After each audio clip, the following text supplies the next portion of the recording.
孤独な花火大会ということで、花火を見た後はすっぽる一人で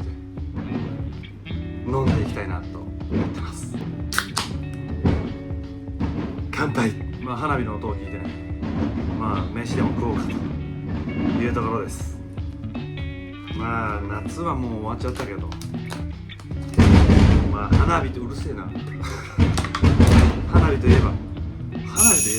焼きそばです。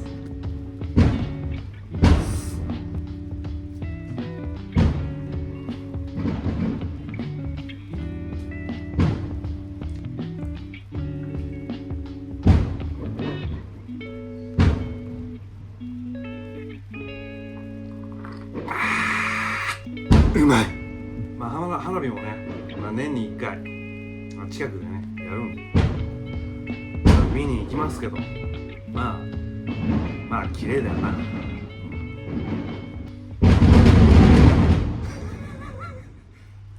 まあ人がゴミのようにいてさ、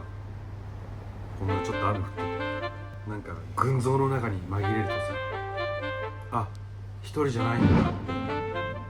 思ったりするんだけど、やっぱ家帰ってくると孤独死まっしぐらだなーって思います